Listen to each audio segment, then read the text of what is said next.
నమస్కారం క్యూకే వార్తలకు స్వాగతం. ముందుగా వార్తల్లోని ముఖ్యాంశాలు. ఉగాది సందర్భంగా సీఎంఆర్ఎఫ్ ఫైల్ పై తొలి సంతకం చేసిన సీఎం. 6,787 మందికి 55 కోట్ల ఆర్థిక సాయం మంజూరు చేసిన చంద్రబాబు. పేదలకు వైద్య సహాయం కోసం నిధులు విడుదల చేసిన ప్రభుత్వం. సంక్షేమానికి కట్టుబడి ఉన్నామని తెలిపిన సీఎం చంద్రబాబు. బుల్డోజర్ రాజకీయాలంటూ ప్రభుత్వంపై తీవ్ర విమర్శలు చేసిన కేటీఆర్. ప్రతిపక్షానికి అవకాశం ఇవ్వలేదన్న కేటీఆర్ ఆరోపణ. మూసీ ప్రాజెక్టు పేరుతో భారీ దోపిడీ అన్న కేటీఆర్. ఉద్యోగ హామీలపై ప్రభుత్వం మోసం చేసిందన్న విమర్శ.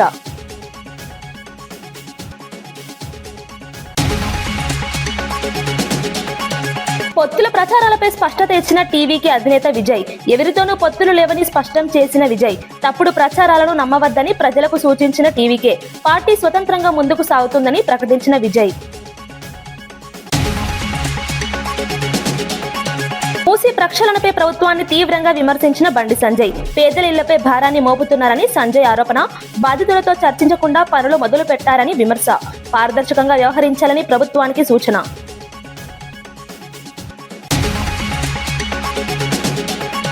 బీజేపీపై విమర్శలు చేసిన మంత్రి పొన్నం ప్రభాకర్. గాడ్సే వారసుల వ్యాఖ్యలపై మంత్రి పొన్నం స్పందన. మూసీ ప్రక్షాళనను అడ్డుకోవద్దన్న మంత్రి సూచన. ప్రజా ప్రయోజనాలే ముఖ్యమన్న మంత్రి పొన్నం వ్యాఖ్య. ఉగాది సందర్భంగా పేదల కోసం ముఖ్యమంత్రి చంద్రబాబు కీలక నిర్ణయం తీసుకున్నారు. సీఎంఆర్ఎఫ్ ఫైల్ పై తొలి సంతకం చేసి 6,787 మంది లబ్ధిదారులకు 55.63 కోట్ల ఆర్థిక సాయం విడుదలకు ఆమోదం తెలిపారు. ఈ సహాయం ద్వారా వైద్య చికిత్సలు, అత్యవసర అవసరాలు తీర్చుకునే అవకాశం కలుగుతుందని అధికారులు తెలిపారు. ఆర్థికంగా ఇబ్బందులు ఎదుర్కొంటున్న కుటుంబాలకు ఇది పెద్ద ఊరటగా మారనుంది. పండుగ రోజున ఈ నిర్ణయం తీసుకోవడం ద్వారా ప్రభుత్వం పేదల పట్ల తన కట్టుబాటును చూపిందని పేర్కొన్నారు. సంక్షేమ కార్యక్రమాలను మరింత విస్తరించేందుకు ప్రభుత్వం చర్యలు తీసుకుంటుందని తెలిపారు. ప్రజలకు అండగా నిలిచే పాలన కొనసాగుతుందని స్పష్టం చేశారు.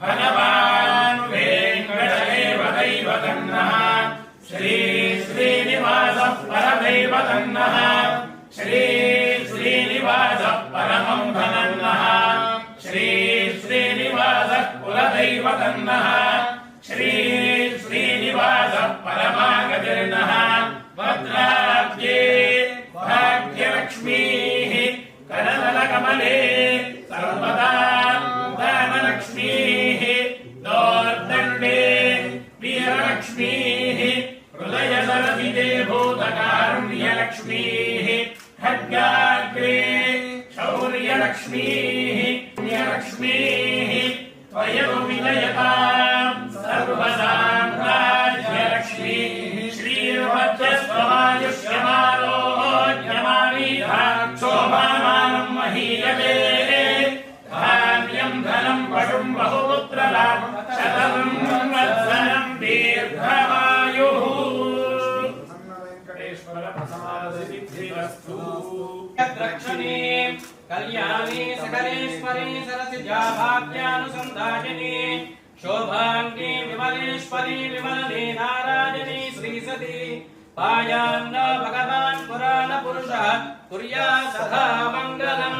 మంగళం కౌసలేంద్రాయ మహనీయ గుణాత్మనే చక్రవర్తి తనూజాయ సార్వభౌమాయ మంగళం. శ్రీ సీతాలక్ష్మణ సమేత శ్రీ కోదండరామ స్వామినః సంపూర్ణ కృపా కటాక్ష ఫల సిద్ధిరస్తు. రాజరాష్ట్రాభివృద్ధిరస్తు.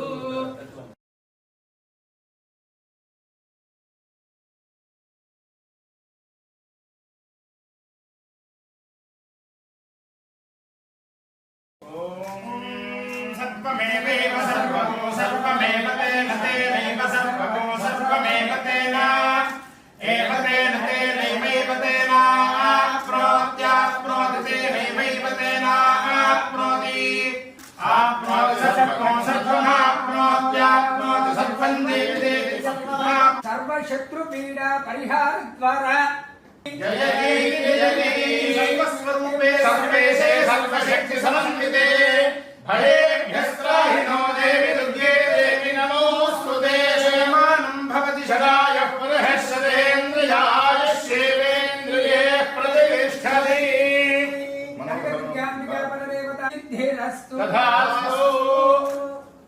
పరాభవనామ సంవత్సర శుభాకాంక్షలు.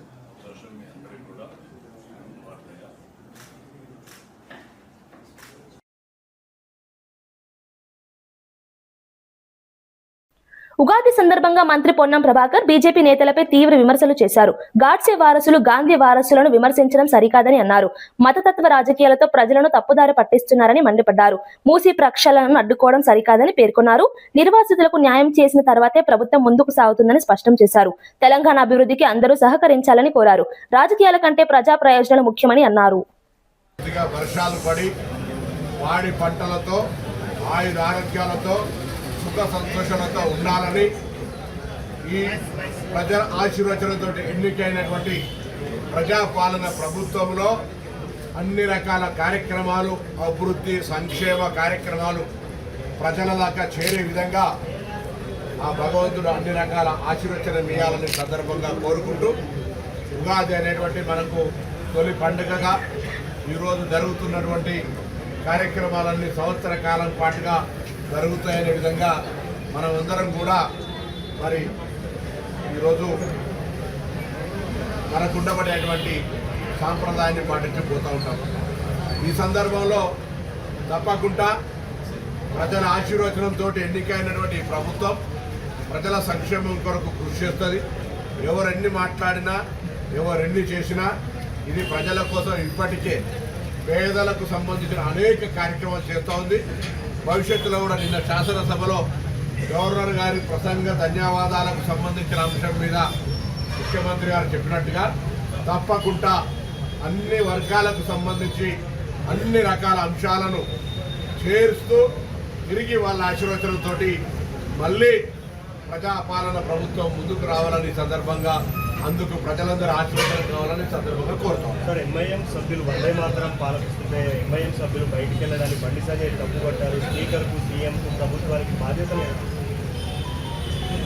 వారు కేంద్ర హోంశాఖ మంత్రి. ప్రజల అభిప్రాయాల ఆధారంగా 2,08,000 బడ్జెట్ ప్రతిపాదించినట్లు తెలిపారు. ఎంఎస్ఎంఈ రంగానికి ప్రాధాన్యం ఇవ్వాలని సూచించారు. సంపద సృష్టి, ఉపాధి అవకాశాల పెంపుపై దృష్టి పెట్టాలని అన్నారు. మూసీ ప్రక్షాళన ప్రాజెక్టు పేదలకు కాకుండా రియల్ ఎస్టేట్ వ్యాపారులకు మేలు చేస్తుందని విమర్శించారు. ప్రజల అవసరాలకు అనుగుణంగా బడ్జెట్ ఉండాలని పేర్కొన్నారు. సమగ్ర అభివృద్ధి కోసం ప్రణాళికలు అవసరమని తెలిపారు. మేడం, రేపు ఒకవైపు ఈద్, ఇంకొక వైపు మన రాష్ట్ర బడ్జెట్, అంటే ఇది ప్రభుత్వానికి ఒక ముఖ్యమైన బడ్జెట్ అని కూడా భావించవచ్చు. సో ఈ బడ్జెట్ లో ఇది ఏదో అంటే బడ్జెట్ ప్రభుత్వానికి ముఖ్యమా కాదన్నది అవసరం లేదు, ప్రజలకు ఎంత మేరకు పనికొస్తుంది అన్నది అవసరము. మేము ఇవాళ ఈ రాష్ట్రంలో, ఈ రాష్ట్ర రాజకీయాల్లో ఒక కొత్త ఒరవడికి శ్రీకారం చుట్టడం జరిగింది. ఉగాది సందర్భంగా తెలంగాణ ప్రజా బడ్జెట్ అని చెప్పి మేము రిలీజ్ చేసినాము. తెలంగాణ జాగృతి ప్రజా బడ్జెట్ అని చెప్పి, అంటే ప్రజల నుంచి ఏం కోరుకుంటున్నారు, ప్రభుత్వాలు బడ్జెట్లు పెట్టడం, పేపర్ మీద రాయడం పక్కన పెడితే ప్రజలు ఏం కోరుకుంటున్నారు అనే విషయాన్ని మేము సూత్రీకరించుకొని మాకు వచ్చిన ఫీడ్బ్యాక్ తోని 2,08,000 కోట్ల రూపాయలకు మేము బడ్జెట్ ప్రతిపాదించినాం. అంటే టోటల్ బడ్జెట్ ఈసారి స్టేట్ బడ్జెట్ 3.23 lakhs ఉంటుందని చెప్పి చెప్తా ఉన్నారు.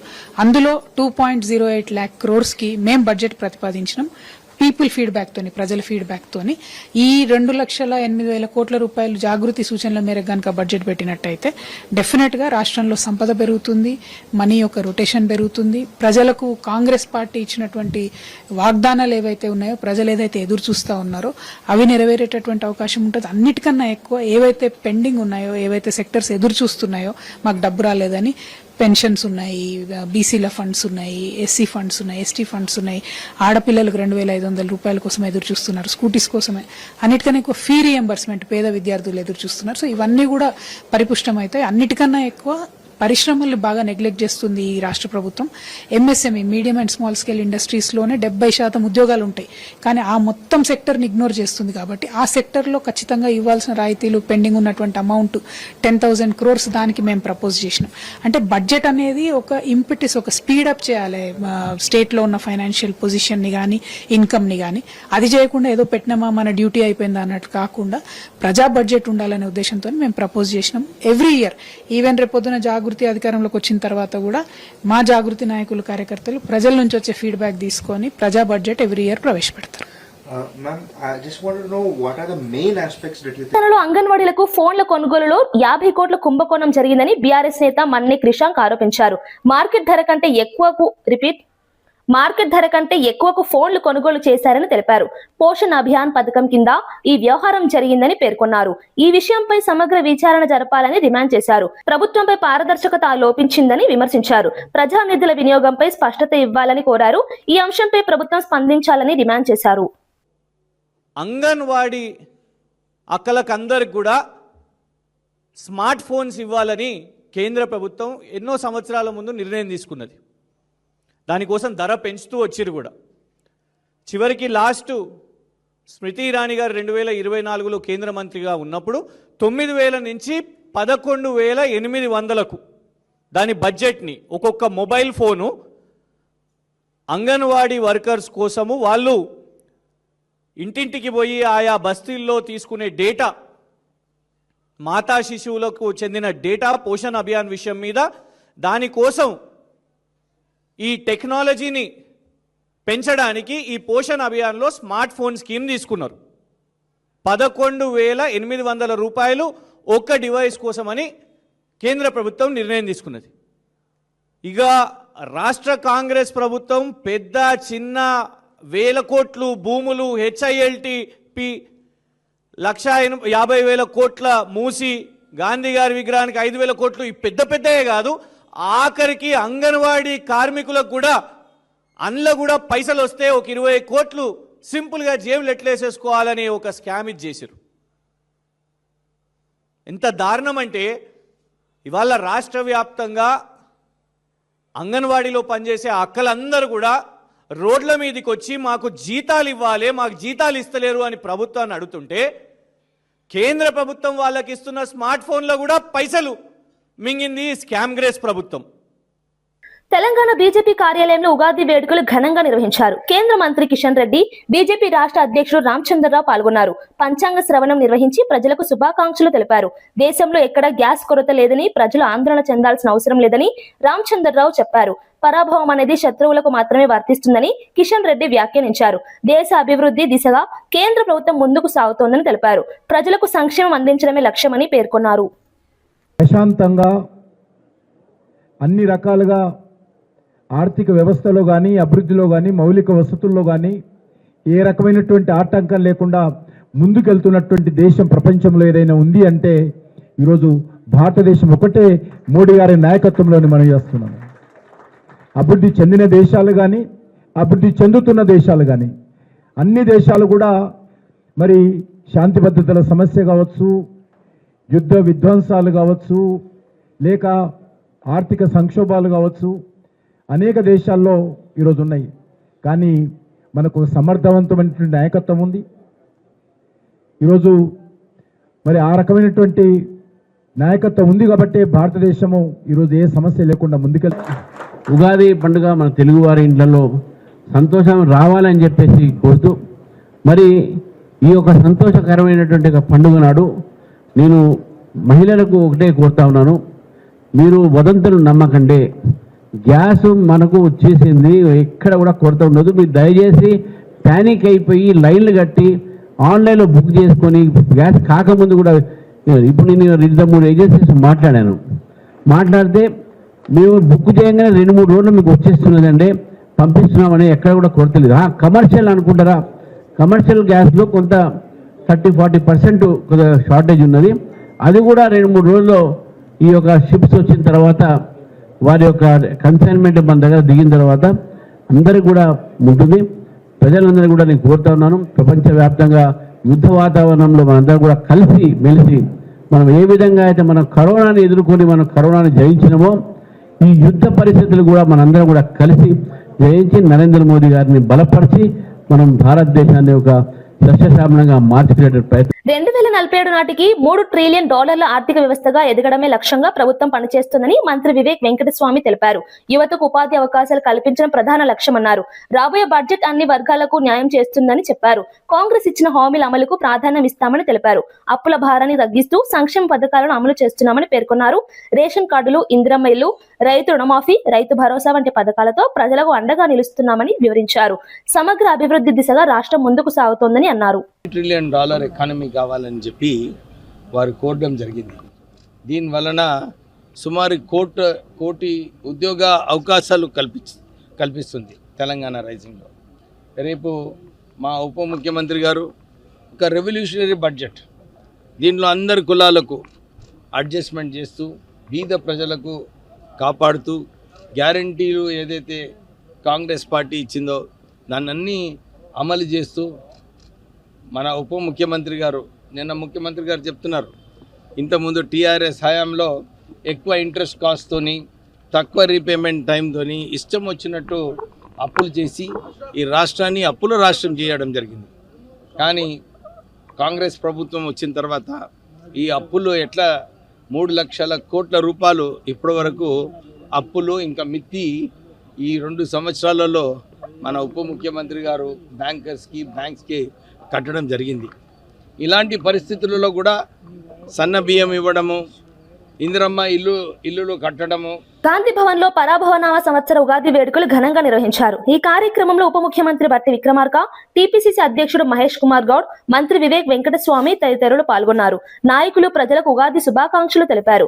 రాష్ట్ర అభివృద్ధి కోసం కలిసి పనిచేద్దామని పిలుపునిచ్చారు. సంప్రదాయ పద్ధతిలో నిర్వహించిన ఈ వేడుకలు ఆకట్టుకున్నాయి. పంచాంగ శ్రవణం నిర్వహించి కొత్త సంవత్సరానికి శుభాకాంక్షలు తెలిపారు.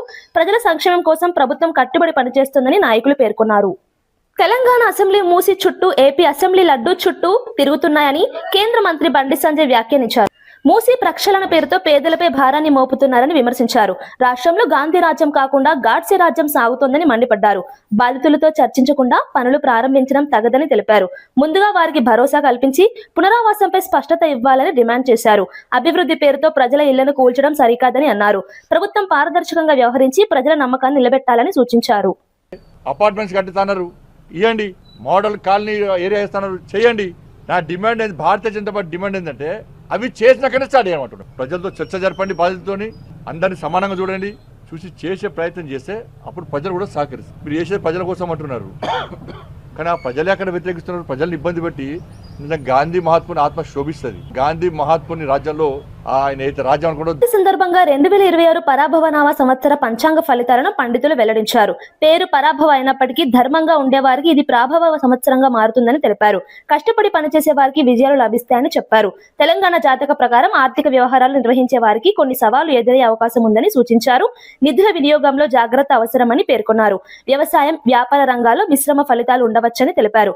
భక్తి నియమాలు పాటిస్తే అనుకూల ఫలితాలు పొందవచ్చని పండితులు వివరించారు. తహలాడిపోతూ ఉంటాడు, ప్రయత్నం చేస్తూ ఉంటాడు. మీనలగ్న ప్రభావం వల్ల తెలంగాణ రాష్ట్ర పరిపాలనలో వ్యూహాలు, ఆలోచనలు, బాధ్యతా భావం అనేటువంటిది ఈ సంవత్సరం చాలా వరకు పెరుగుతుంది. లగ్న దశమాధిపతి అయినటువంటి గురువు చతుర్థ భావంలో ఉండటం వల్ల పరిపాలనలో ప్రజా సంక్షేమం, భూమి, వ్యవసాయం మొదలైనటువంటి అంశాలకు అద్భుతంగా ప్రాధాన్యం పెరుగుతుంది. ముఖ్యంగా గ్రామీణాభివృద్ధి, వ్యవసాయ రంగం వల్ల రాష్ట్ర ప్రభుత్వానికి ఈ సంవత్సరం పేరనేటువంటిది వచ్చే అవకాశం కూడా ఉంది. ద్వితీయ నవమాధిపతి అయినటువంటి కుజుడు ద్వాదశంలో ఉండటం వల్ల ఆర్థిక వ్యవహారముల యందు కొంత జాగ్రత్త ఈ సంవత్సరం కూడా పడవలసి వస్తుంది. అందరికంటే చిక్కెవరికి అంటే ఆర్థిక శాఖను చూచేటువంటి వారికే చాలా చిక్కు. ఏమిటి అంటే నిధులు నిధులు నిధులు అంటారు, ఉండండి ఉండండి ఉండండి అంటారు. ఈ సంవత్సరం కూడా ఆర్థికంగా కొంత ఇబ్బంది పడక తప్పదు. ఈ విషయంలో కఠినాతి కఠినమైన నిర్ణయములుంటేనే పరిపాలన బాగుంటుంది, కానీ లేకపోతే ఆర్థికంగా ఇబ్బంది అనేటువంటిది తప్పదు అని ద్వితీయ నవమాధిపతి అయినటువంటి కుజుడు వ్యయస్థానాన్ని సూచిస్తూ చెప్తున్నటువంటి ఫలితం ఇది.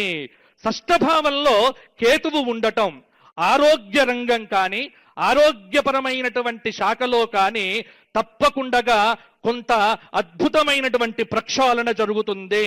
ముఖ్యంగా ఆసుపత్రులు, ప్రజా ఆసుపత్రులు, ప్రజలందరికీ ఆమోదయోగ్యమైనటువంటి వైద్యం అందించటానికి మంత్రివర్గం అందరూ కూడా కంకణం కట్టుకొని నిలబడటం ఈ సంవత్సరం మనందరికీ కూడా ఒక అద్భుతమైనటువంటి విషయం అని చెప్పవచ్చు. చతుర్థ సప్తమాధిపతి బుధుడు ద్వాదశంలో ఉండటం వల్ల ఒప్పందాలు, భాగస్వామ్యం ఇతర రాష్ట్రాలతో నీటి పంపకాల వ్యవహారాలు ఇవన్నీ కూడా జాగ్రత్తగా అడుగులు వేయవలసి వస్తుంది. ద్వాదశ భావంలో బుధ రాహు కుజ ప్రభావంతో రాష్ట్రానికి ఖర్చులు అనేటువంటివి బాగా పెరుగుతాయి. తృతీయ అష్టమాధిపతి అయినటువంటి శుక్రుడు లగ్నంలో ఉచ్చస్థితిలో ఉన్నందువల్ల స్త్రీలు కాని, కళలు కాని, సంస్కృతి కాని, దేవాలయం కాని, సంక్షేమ రంగాలు కాని, చలనచిత్ర రంగం కాని, మీడియా రంగం కాని ఇవన్నిటికీ అద్భుతమైనటువంటి వృద్ధి. నేను గత సంవత్సరం కూడా చెప్పినటువంటి మాట ఏమిటి, మీడియా వాళ్లకు న్యూస్లు క్రియేట్ చేయాల్సిన పని ఉండదు. పుష్కలంగా వార్తల మీద వార్తలు, వార్తల మీద వార్తలు, ప్రతిరోజు సంచలనమే తప్పకుండా మీడియాకుంటుంది. చలనచిత్ర రంగంలో అద్భుతమైనటువంటి విజయాలు కూడా ఉంటాయి. తెలంగాణ రాష్ట్రంలో కావచ్చు, లేకపోతే భారతదేశానికి సంబంధించి కావచ్చు, ఇద్దరు స్త్రీలకు అంతర్జాతీయ ఖ్యాతి లభించే అవకాశం కనిపిస్తుంది. ఉన్నత పదవుల్లోనైనా, ఇంట్లోనైనా, ఎక్కడైనా, ఎలాగైనా, ఏమైనా స్త్రీలకు సంబంధించిన ఆధిపత్యం సుస్పష్టంగా పెరిగే అవకాశం కలుగుతోంది. కాబట్టి మగవాళ్ళు పరాభవం కాకుండా జాగ్రత్తగా ఉండండి అని పంచాంగం చెబుతోంది. ఇక సప్తమ దశమాధిపతి గురువు లగ్నంలో ఉండటం తెలుగు రాష్ట్రాలకు చక్కటి ఒక ప్రేమతత్వంతో, ఒక ఒడంబడికతో పరిపాలన అనేటువంటిది చేయటానికి కేంద్ర ప్రభుత్వం దగ్గర నుంచి పోరాటం చేసి నిధులు సాధించేటువంటి అవకాశం కనిపిస్తూ ఉన్నది. ముఖ్యంగా భాగ్యంలో చంద్రరాహు సంయోగం, న్యాయస్థానాల యొక్క జోక్యం పరిపాలనలో విపరీతమవుతాయి. ఈ సంవత్సరం కూడా భారతదేశం మొత్తం మీద కొన్ని చట్టాల మీద బహిరంగ చర్చలనేటువంటివి, దానికి న్యాయస్థానాల యొక్క వత్తాసు కానీ ఈ సంవత్సరం మనం విరివిగా చూస్తాము. ముఖ్యంగా అంతర్జాతీయ న్యాయ వేదిక పైన భారతదేశం అనేటువంటిది తిరుగులేని ముద్రను సాధించబోతున్న సంవత్సరం. భారతదేశము ఇతర దేశాలకు పరాభవం చేసే సంవత్సరమే ఈ పరాభవ నామ సంవత్సరము. అసెంబ్లీలో ప్రతిపక్షానికి మాట్లాడే అవకాశం ఇవ్వకుండా ప్రభుత్వం బుల్డోజర్ రాజకీయాలు చేస్తోందని కేటీఆర్ విమర్శించారు. ముఖ్యమంత్రి రేవంత్ రెడ్డి ఒక వీధి రౌడీలా వ్యవహరిస్తున్నారని వ్యాఖ్యానించారు. ఇది ప్రజాస్వామ్య ప్రభుత్వం కాకుండా రౌడీ దర్బార్ గా మారిందని అన్నారు. మూసీ ప్రాజెక్టు పేరుతో 1,50,000 కోట్ల దోపిడీ జరుగుతోందని ఆరోపించారు. కేసీఆర్ హయాంలో జరిగిన అభివృద్ధిని తమ ఖాతాలో వేసుకుంటున్నారని మండిపడ్డారు. నిరుద్యోగులకు 2 లక్షల ఉద్యోగాల హామీ ఇచ్చి కేవలం 11,000 ఉద్యోగాలతో మోసం చేశారని విమర్శించారు. ప్రభుత్వం ప్రజలను తప్పుదారి పట్టిస్తోందని కేటీఆర్ అన్నారు. డిక్లరేషన్ల ప్రస్తావన రాకుండా కేవలం తన సెల్ఫ్ డబ్బా కొట్టుకోవడానికి మాత్రమే వాడుకున్నారు ఈ ప్రసంగాన్ని. తెలంగాణలో సామెతుంది, మింగ మెతుకులేదు కానీ మీసాలకు సంపెంగ నూనె వెనకటికి ఎవరో చెప్పిందంట. అట్లాగే 6 గ్యారంటీలకు మంగళం పాడి ఇవాళ క్యూర్, ప్యూర్, రేర్ అనే కొత్త 3 ముక్కలాట మొదలుపెట్టిండు. Cure, pure, rare. కానీ ఈ ప్రభుత్వానికి పర్ఫెక్ట్ గా సెట్ అయ్యే మోడల్ క్యూర్ మోడల్ కాదు, ప్యూర్ మోడల్ కాదు, రేర్ మోడల్ కాదు. ఈ ప్రభుత్వానికి పర్ఫెక్ట్ గా సెట్ అయ్యే మోడల్ ఏందయ్యా అంటే చోర్ మోడల్, 420 మోడల్, చోర్ మోడల్. ఎందుకంటే ఇన్ని చోర్ మాటలు, ఇన్ని 420 హామీలు ఇచ్చిన ముఖ్యమంత్రి, నాయకుడు బహుశా ఈ దేశ చరిత్రలో ఎవరు కూడా లేరు. మేము అనుకున్నాం 2023 డిసెంబర్ 7న ఏ సంతకం అయితే మొదటి సంతకం పెట్టాము అని చెప్పారో ఆ ఫైల్ ఎక్కడ పోయిందయ్యా, కాకెత్తుకుపోయిందా? తొలి గవర్నర్ ప్రసంగంలో చెప్పించావు కదా, కాకెత్తుకొని పోయిందా? మరి ఆ ఫైల్ ఎక్కడ పోయింది, 6 గ్యారంటీల ఫైలు అని నిన్ను అడిగితే ఇవాళ చెప్తాడేమో అనుకున్నాం. సిట్టేస్తాడో, లేకపోతే అరే ఆ ఫైల్ దొరికింది తీసుకొచ్చినా అని చెప్పి శాసనసభ ముంగడ పెడతాడో, లేకపోతే శ్రీకాకుళం పట్టణంలో పరాభవనామ సంవత్సర ఉగాది వేడుకలు ఘనంగా నిర్వహించారు. జిల్లా కలెక్టర్ స్వప్నిల్ దినకర్ పున్కర్, ఎమ్మెల్యే గొండు శంకర్ పాల్గొన్నారు. పంచాంగ శ్రవణం నిర్వహించి ప్రజలకు శుభాకాంక్షలు తెలిపారు. ఉగాది పచ్చడిలాగా జీవితంలో కష్ట సుఖాలను సమానంగా స్వీకరించాలని సూచించారు. జిల్లా సమగ్ర అభివృద్ధి కోసం అందరూ కలిసి పనిచేయాలని పిలుపునిచ్చారు. సంప్రదాయ వేషధారణలో కార్యక్రమం ప్రత్యేక ఆకర్షణగా నిలిచింది. ప్రజల జీవితాల్లో కొత్త ఆశలు నింపే సంవత్సరం కావాలని ఆకాంక్షించారు.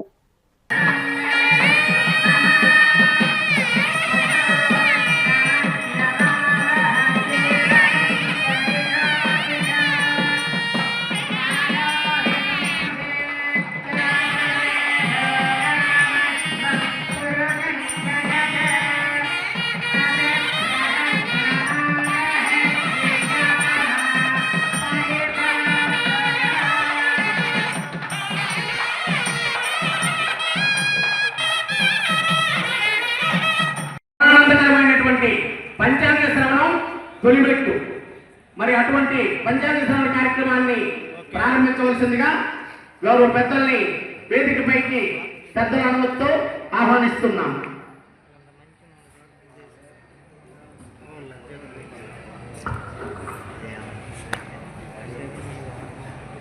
ధర్మపురి గౌరీశంకర్ శాస్త్రి గారికి ఆహ్వానం తెలియజేసుకుంటూ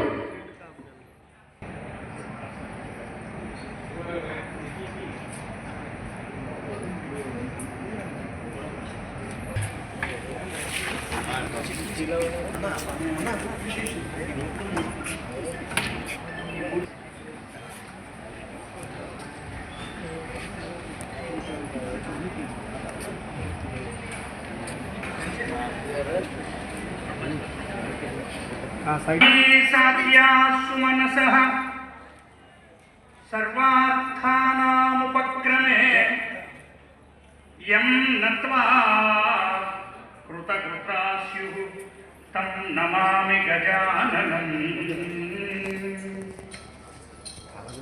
గజాననం భూతగణాభిసేవితం కపిత్థజంబూఫలసారభక్షణం ఉమాసుతం శోక వినాశకారణం నమామి విఘ్నేశ పాదపంకజం. కాలపురుషుడైనటువంటి మహాకాలాన్ని స్మరిస్తూ కాలాన్ని కొలిచేటటువంటి భారతీయ సనాతన సంస్కృతిలో, సనాతన ధర్మంలో 5 అంగములతో ఉండేటటువంటి పంచాంగం. ఈ పంచాంగ శ్రవణం ఉగాది నాడు ఖచ్చితంగా అందరూ వినాలి అనే ఉద్దేశంతో ఏర్పాటు చేయబడినటువంటి మన అతి ప్రాచీనమైనటువంటి సంప్రదాయం ఇది. యోగము, కరణము 5 అంగములతో ఏర్పడింది. అందుకే ఈ 5ంటిని ఒక్కొక్క దాన్ని తెలుసుకోవడం వల్ల ఏమొస్తుంది అన్నది మనకి పంచాంగమే చెప్పింది. తిథేశ్చ శ్రియమాప్నోతి, తిథేశ్చ శ్రియమాప్నోతి వారాద్ ఆయుష్యవర్ధనం. కరణాత్ కార్యసిద్ధిస్య, యోగాత్ రోగ వినాశనం, నక్షత్రాత్ హరతే పాపం పంచాంగమాకర్ణ్యతాం. తిథి, వారము, నక్షత్రము, యోగము, కరణము ఈ 5ంటిని తెలుసుకోవడం వల్ల జరిగే. వార్తలు ముగించే ముందు ముఖ్యాంశాలు మరోసారి. ఉగాది సందర్భంగా సీఎంఆర్ఎఫ్ ఫైల్ పై తొలి సంతకం చేసిన సీఎం. 6,787 మందికి 55 కోట్ల ఆర్థిక సాయం మంజూరు చేసిన చంద్రబాబు. పేదలకు వైద్య సహాయం కోసం నిధులు విడుదల చేసిన ప్రభుత్వం. సంక్షేమానికి కట్టుబడి ఉన్నామని తెలిపిన సీఎం చంద్రబాబు. బుల్డోజర్ రాజకీయాలంటూ ప్రభుత్వంపై తీవ్ర విమర్శలు చేసిన కేటీఆర్. ప్రతిపక్షానికి అవకాశం ఇవ్వలేదన్న కేటీఆర్ ఆరోపణ. మూసీ ప్రాజెక్టు పేరుతో భారీ దోపిడీ అన్న కేటీఆర్. ఉద్యోగ హామీలపై ప్రభుత్వం మోసం చేసిందన్న విమర్శ.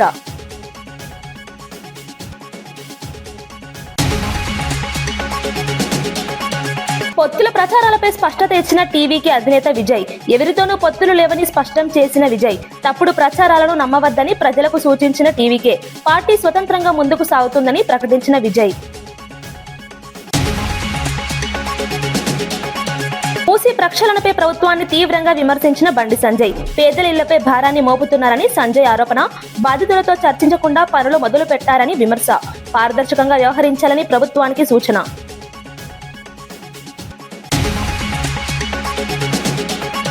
బీజేపీపై విమర్శలు చేసిన మంత్రి పొన్నం ప్రభాకర్. గాడ్సే వారసుల వ్యాఖ్యలపై మంత్రి పొన్నం స్పందన. మూసీ ప్రక్షాళనను అడ్డుకోవద్దన్న మంత్రి సూచన. ప్రజా ప్రయోజనాలే ముఖ్యమన్న మంత్రి పొన్నం వ్యాఖ్య. ఈనాటి వార్తా విశేషాలు. మరో బులెటిన్లో మళ్ళీ కలుద్దాం. నమస్కారం.